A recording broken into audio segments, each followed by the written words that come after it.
Basically, we're going to talk about how the music industry and privatized prisons, which is a growing industry, have married together. So this is an article. I want you to follow along. Okay, in the 90s, the rap industry swiftly changed from the urban rhythmic battle of rocking the mic. You guys might remember that Sugar Hill Gang. People were just bragging about, who had the finest woman, the nicest car. But now it's changed to a deadly game of disrespect. We see that with, Tupac and Biggie Smalls, and the war of words between East and West Coast rap groups, Bloods and Crips, etc.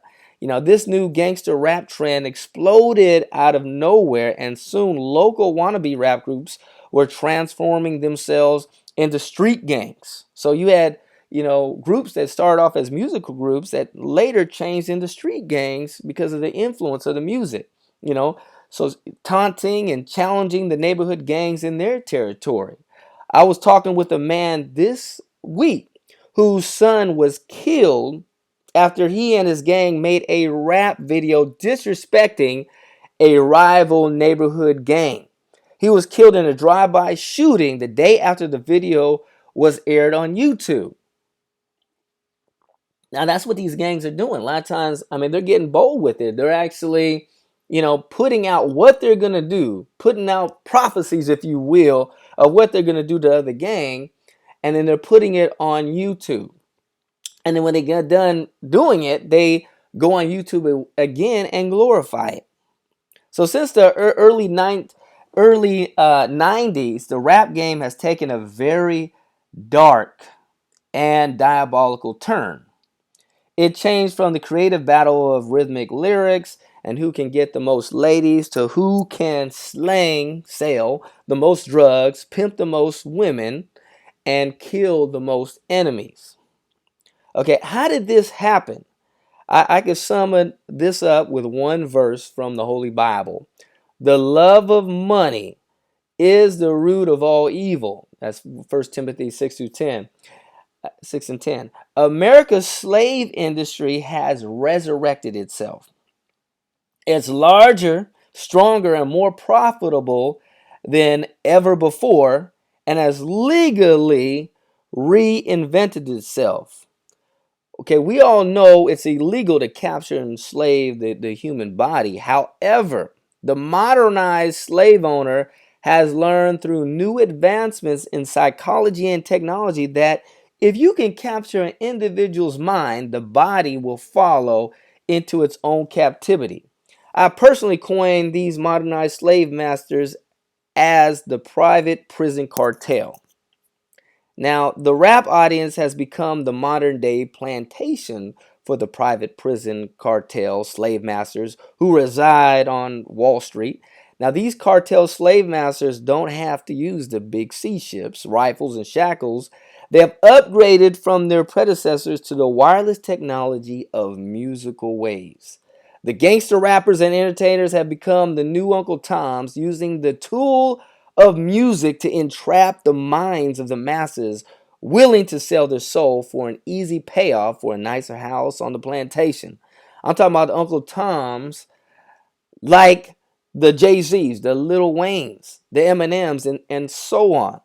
Who are these techno slave owners? Who are these techno slave owners, and what does music have to do with it? Okay, well, it's very finely tuned, covert, intricate system, which has been a dirty little profitable secret of some of Wall Street's elites since the early 90s. These private prison cartel slave owners or handlers are a diabolical syndicate of private prison corporations, pharmaceutical companies, and the entertainment industry. Now, how did all this come to light? Well, the event which blew this conspiracy wide open was an anonymous letter that surfaced on the internet sometime in 2013. This letter was brought to my attention by a Hollywood insider, which prompted me to do a little investigation. Now, not to my surprise, the claims by the author checked out, even according to Wall Street's accounting system. Okay, So I mean, these are public records that shows that that her story was verified, or the story of this individual was verified. The European author claimed to be a former executive of a major record label in the United States.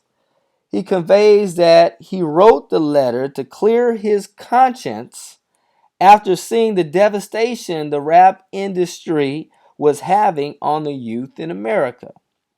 This letter was regarding a secret industry meeting held back in 1991 on the topic of taking rap music in a new direction.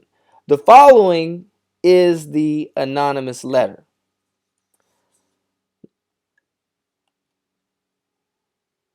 So, like I said, and this was a secret meeting. So I'm going to read this. The letter's kind of long, but just listen closely. Okay. After more than 20 years, I finally decided to tell the world what I witnessed in 1991, which I believe was one of the biggest turning points in popular music and ultimately American society. I have struggled for a long time weighing the pros and cons of making the story public, as I was reluctant to implicate the individuals who were present that day. So I've simply decided to leave out names and all the details that may risk my personal well-being and that of those who were, like me, dragged into something they weren't ready for. Between the late 80s and the early 90s, I was what you may call a decision maker with one of the most established companies in the music industry. I came from Europe in the early 80s and quickly established myself in the business. The industry was different back then. Since technology and media weren't accessible to people like they are today, the industry had more control over the public and had the means to influence them any way it wanted. This may explain why in early 1991, I was invited to attend a closed door meeting with a small group of music business insiders to discuss rap music's new direction. Little did I know that we would be asked to participate in one of the most unethical and destructive business practices I have ever seen. The meeting was held at a private residence on the outskirts of Los Angeles. I remember about 25 to 30 people being there, most of them familiar faces. Speaking to those I knew, we joked about the theme of the meeting, as many of us did not care for rap music and failed to see the purpose of being invited to a private gathering to discuss its future. Among the attendees was a small group of unfamiliar faces who stayed to themselves and made no attempt to socialize beyond their circle. Based on their behavior and formal appearances, they didn't seem to be in our industry. Our casual chatter was interrupted when we were asked to sign a confidentiality agreement preventing us from publicly discussing the information presented during the meeting. Needless to say, this intrigued and in some cases disturbed many of us. The agreement was only a page long, but very clear on the matter and consequences, which stated that violating the terms would result in job termination. We asked several people what this meeting was about and the reason for such secrecy, but couldn't find anyone who had answers for us. A few people refused to sign and walked out. No one stopped them. I was tempted to follow, but curiosity got the best of me. A man who was part of the unfamiliar group collected the agreement from us. Quickly after the meeting began, one of my industry colleagues, who shall remain nameless like everyone else, thanked us for attending. He then gave the floor to a man who only introduced himself by first name and gave no further detail about his personal background. I think he was the owner of the residence, but it was never confirmed. He briefly praised us, all of us, for the success we had achieved in our industry and congratulated us for being selected as part of their small group of decision makers. At this point, I began to feel slightly uncomfortable at the strangeness of this gathering. The subject quickly changed as the speaker went on to tell us that the respective companies we represented had invested in a very profitable industry which could become even more rewarding with our active involvement. He explained that the companies we worked for had invested millions into the building of privately owned prisons, and that our positions of influence in the music industry would actually impact the profitability of these investments. I remember many of us in the group immediately looked at each other in confusion. At that time, I didn't know what a private prison was, but I wasn't the only one. Sure enough, someone asked what these prisons were and what any of us had to do with this. We were told that these prisons were built by privately owned companies who received funding from the government based on the number of inmates. The more inmates, the more money the government would pay these prisons.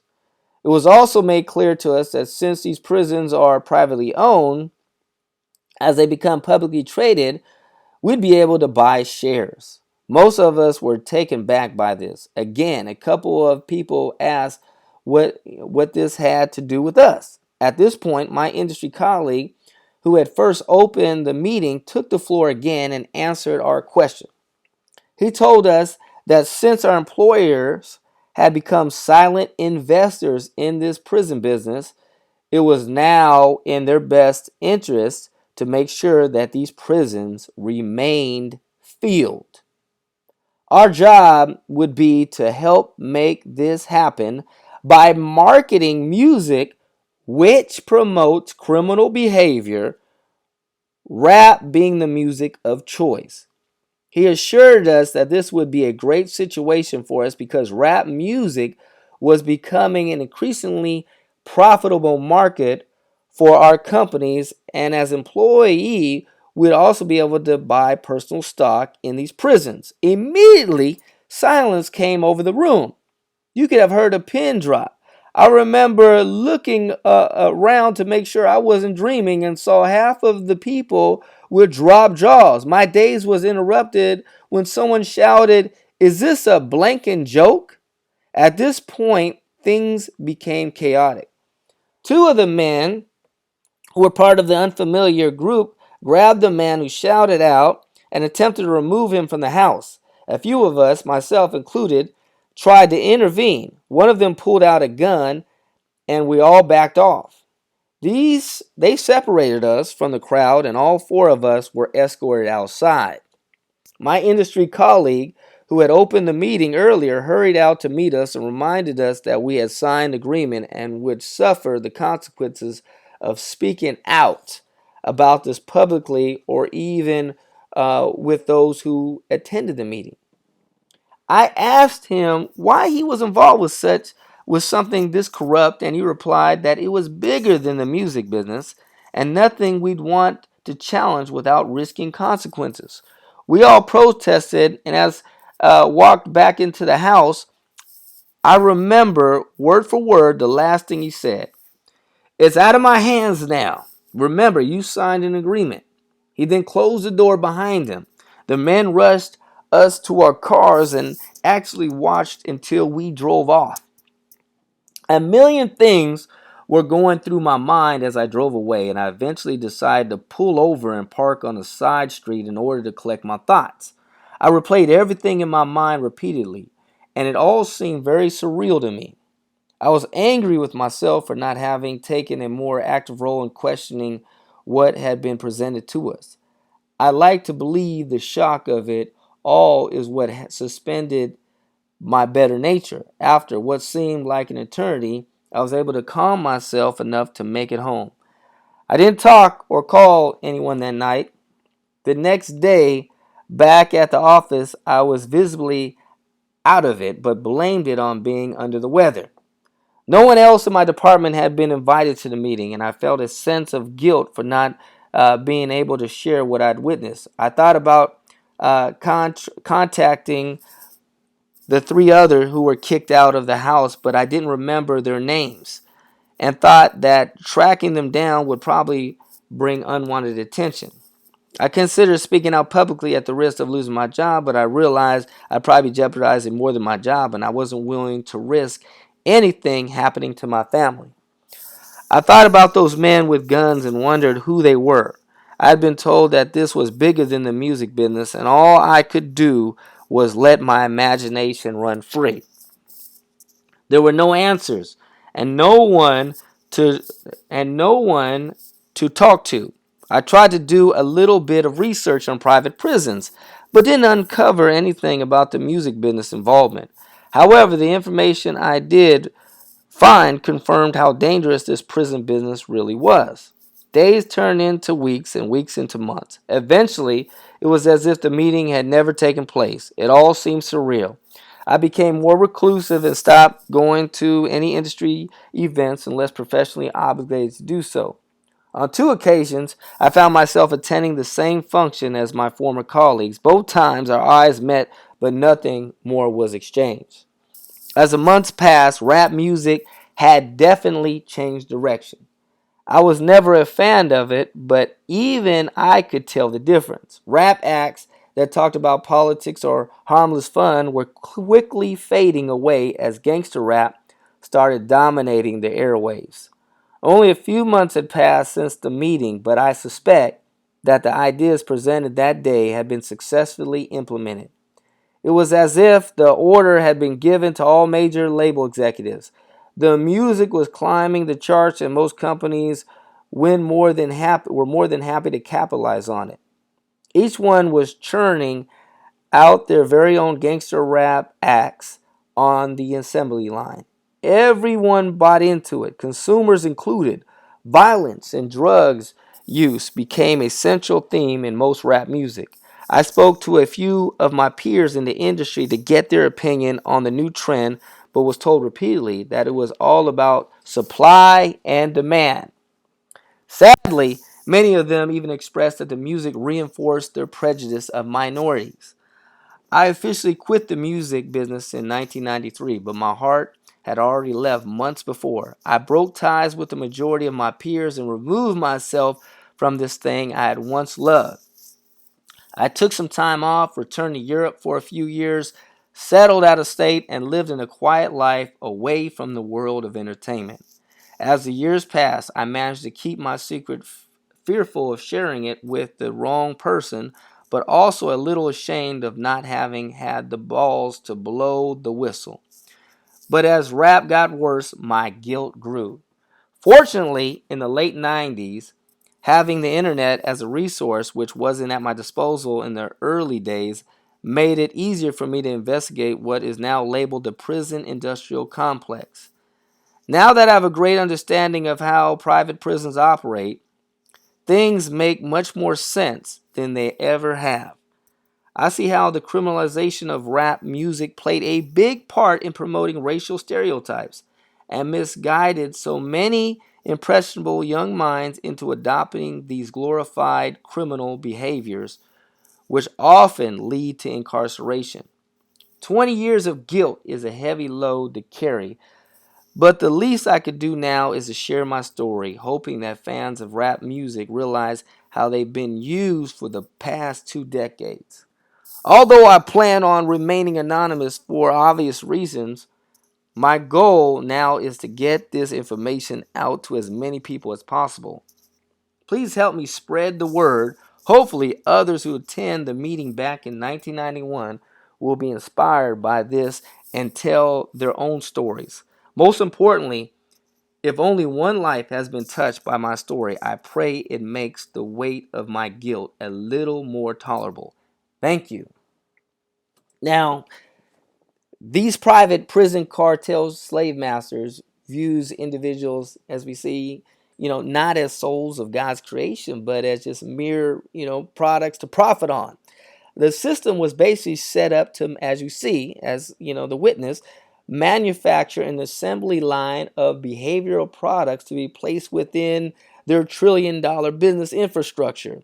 What type of behavioral products? Thugs, gang members, criminals, pimps, prostitutes, drug addicts, drunkards, refurbished humans who have been targeted and pre-programmed with reckless, promiscuous, immoral, and mindless behavior through the gangster music. And we're going to see how this is a lot deeper than just the music and privatized prisons. Okay. So I've done, after I had received this information, I went and investigated even further.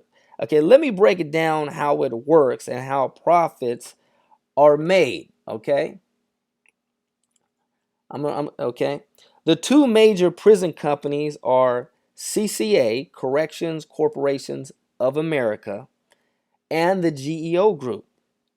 The number one shareholder for CCA and GEO Group is the Vanguard Group, who holds shares in Viacom.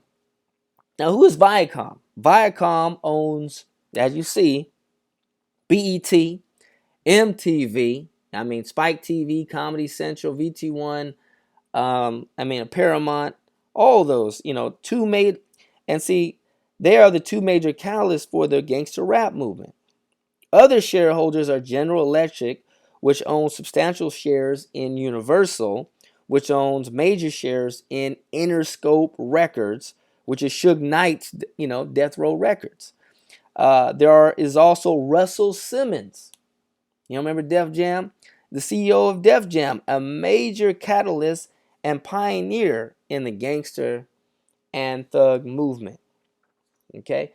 So private prisons earn, private prisons earn $122 per day from the federal government per inmate on average. Probably went up by now. Along with huge commissions they earn from the pharmaceutical companies that they also tie into. So they haven't just tied into the music companies, but also the pharmaceutical companies. We're going to go deeper in that later. But don't be mistaken, the thug movement is not just capsulated, like I said, within the rap industry, but in the 90s, these private prison cartel discovered that the thug mentality movement could also be transferable into R&B. Okay, so we started seeing also in the 90s, like groups like Jodeci and all that, they kind of put on a more gangster image, and we see that's the common trend now. The pop, the rock music, punk music, and more. And also cleverly has inserted, like I said, this whole mentality into the movies, television, and video games, which we're going to talk about a little later, which as we see has gone mainstream. Okay, so in the pharmaceutical industry, the private prison cartel portfolio of companies includes the McKesson Corporation, Vertez Pharmaceuticals, Astellas Pharmaceuticals, and Rexon Pharmaceuticals, so on. The list goes on. You got to believe that these individuals, they're not only profiting off of the privatized prisons, okay? They're not just profiting off the private, but also they're holding contracts, because you have to understand, we got Vanguard and BlackRock. They own huge shares, in the pharmaceutical companies. They own huge shares in the video game industry.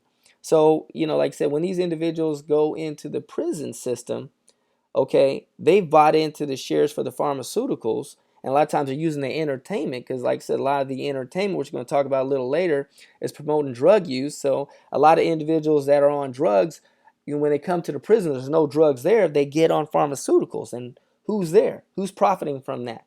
Vanguard and BlackRock, okay? And I'm not saying, like I said, I just want to make it clear. I'm not saying all pharmaceuticals are bad and everybody that works for these companies are bad people. I'm not saying that.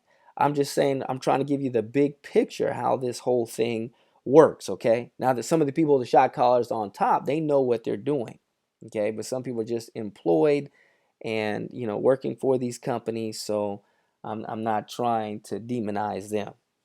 Okay. Now, as a former correctional counselor for the California Department of Corrections and Rehabilitation, I know firsthand that medicating inmates is big business. Again, the pharmaceutical industry is a $1 trillion business. Okay. Unfortunately, I witnessed too many psychiatrists, not all, some desiring to begin medicating before educating. And so instead of, teaching them practical coping methods and life skills, they just medicate them. Bottom line, medicating is a lot more profitable. Okay, so they have, so this prison cartel, private prison cartel, they have strategically set up basically a win-win financial cycle for themselves, which we're about to go into, which not only creates massive wealth in each module cycle, but furthers basically the New World Order. We don't have time to get into that. The Antichrist New World Order agenda at the same time. It's simple. The Masonic or Illuminati strategy, which is one of the same, is to create, and this is their theme, order out of chaos. I'm going to cover this on another video that's going to be coming soon. Now, like I said, this is their little model. So you see, to create money in the privatized prison system, you have to create crime. Let me explain this as simple as I can. Okay, this private prison cartel has basically 6 modules. Okay, 6 modules. I'm kind of just showing you. Oh, also, let me just show you real quick before we go there. We see McDonald's has jumped into the game, and not only McDonald's, but Walmart has basically jumped into the game also. Ain't that interesting? Okay. But anyway, like I said, they created 6 financial modules within this privatized prison.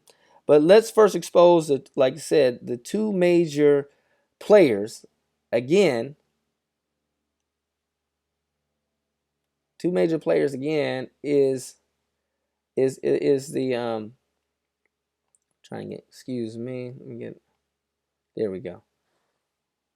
Are these individuals, okay? Is the Vanguard and BlackRock investment companies, and they have invested major shares into the 2 primary privatized prisons companies, which are, like we said, the GEO Group and the CCA Group. They have prisons in the United States, United Kingdom, Australia, and South Africa.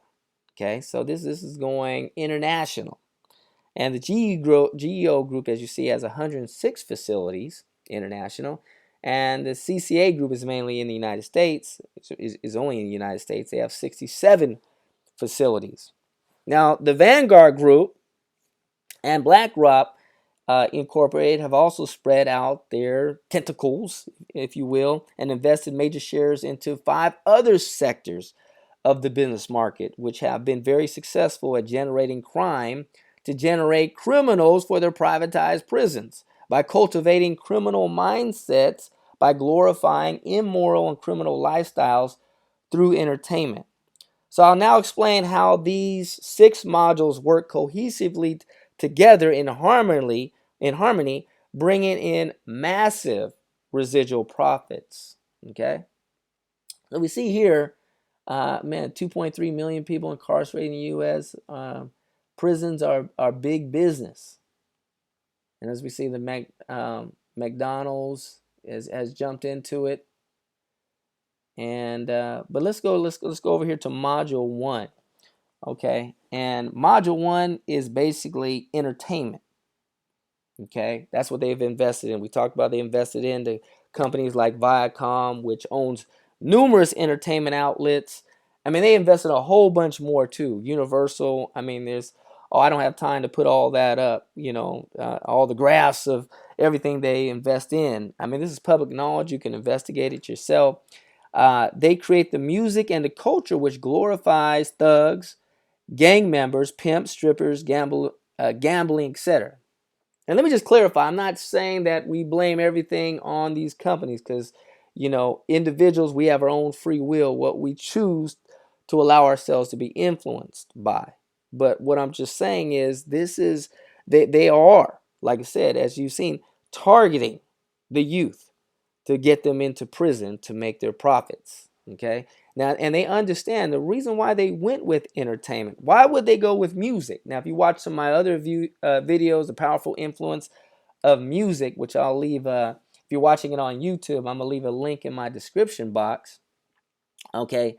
We understand that there's been some research by Dr. Roy H. Williams, who wrote the book Thought Particles. And basically, he's present the brain in 2 parts. We have our left brain and we have our right brain. And what they say is, your left brain is what you're listening to me with right now. Okay, that's your conscious state. and your right brain is picking up all the background sounds. Your right brain is like a 24-hour audio and video recorder. I mean, they say you never forget anything. You say, yes, I do. They say, no, you don't. Your left brain forgets it. Okay, that's why people, when they're in a situation, traumatic situation, or about to die, they believe, and their whole life flashes before their eyes. That's because everything in that right brain is released, from your subconscious, and it goes up, back to the left brain. But what they say is, as I'm talking to you right now, and you're listening to me with your left brain, you can basically kind of maybe discard things that I'm saying to you. Why? Because, there's no music or beat to it. But they say if I put a nice beat or a nice rhythm that you like, you could say, well, I'm not really hearing what Ray's saying, but I do like the beat and the rhythm he's playing. That's all I need. As long as you're connected to that beat and rhythm, they say the words that I speak will bypass your left brain over here and go over to your right brain. And people say, well, big deal. It's in my right brain. That's your subconscious mind. What they say is what's in your right brain during your sleep cycle will transfer back to your left brain. You begin to believe and understand these words and not even knowing you believe and understand it. Okay? So let me just show you just a real quick, see if I have this thing set up here. Here we go. Okay, this is a little animation that I put together. Okay, so this is an individual that's going to be, this is an animation I did, just showing how, based on Dr. H. Williams, here's an individual just listening to the music. Okay, he's just listening to it maybe just for the beat. People say, I just listen to music just for the beat, but encapsulated within the lyrics are messages. There's beliefs, okay, like messages of anger and lust, messages of pride and violence, okay? Messages of anarchy, greed, drugs, rebellion. So he's just listening to it, he's just grooving to it, okay? So what this happened is that these messages are bypassing his left brain and going to his right brain, the subconscious that he's not aware of. Okay, a lot of people say your subconscious is your spirit. Okay, they've said that in different cultures. So now what's in the right brain? Now what's happening is now during the sleep cycle, okay, as this individual is sleeping, you're going to see what's in his right brain gets transferred back to his left brain. Okay? Ain't that interesting? And he starts believing and understanding the messages, not even knowing he's believing and understanding it. So think about the message out there. I'm a gangster, I'm a pimp, and all these from the right brain going to the left brain, and your mind is still working even in your sleep. So now he's waking up. He got all these negative messages. He's waking up angry. He's making up mad. He got an attitude and everything else. Okay. But let me just show you just some of what's going on right now with, targeted to young girls.